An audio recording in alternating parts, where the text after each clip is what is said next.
এইরকম একটা পরিস্থিতি আমাদের দেশে হবে এটা আমি কখনো কল্পনা করতে পারিনি। এটা একদমই কল্পনার বাইরে ছিল যে এভাবে একটা ট্রেনিং নেওয়ার পাইলট কিভাবে একটা প্লেন নিয়ে একটা স্কুলে গিয়ে এটা পড়তে হলো।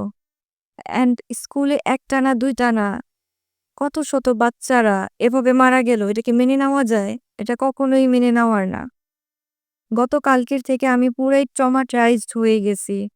যে এটা কি হয়ে গেল মুহূর্তের মধ্যে। বাচ্চাগুলো স্কুলে গেছে পড়াশোনা করতে। প্রায় ছুটি হয়ে যাবে। ওই সময়ের মধ্যে এরকম একটা ঘটনা। মানে এত কষ্ট করে বাচ্চাগুলা মারা গেল। এটা আমি মেনে নিতেই পারতেছি না। আসলে আমরা কি দেশে আছি আমি বুঝতেছি না। মানে আমাদের দেশে কি আমাদের কোনো নিরাপত্তা নেই? আমাদের বাচ্চাদের কোনো নিরাপত্তা নেই? একটা বাচ্চাকে বড় করা কি এতই সহজ? মানে এটা খুবই দুঃখজনক ছিল। আমি মানে কোনো ভাষাই খুঁজে পাচ্ছি না। আর এই যে ফ্যামিলি গুলা যারা তাদের ছেলেমেয়ে হারালো, তারা কি কখনো এসব কাটাতে পারবে?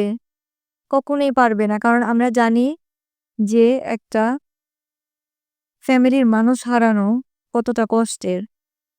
আর এই কষ্ট কখনোই ভুলার না। কখনোই না। আমরা যারা আপনজন আমরা আমাদের কাছের মানুষ হারাইছি শুধু আমরাই বুঝতে পারি যে আমরা আসলে ভুলতে পারি কিনা। আমরা কখনোই ভুলতে পারি না।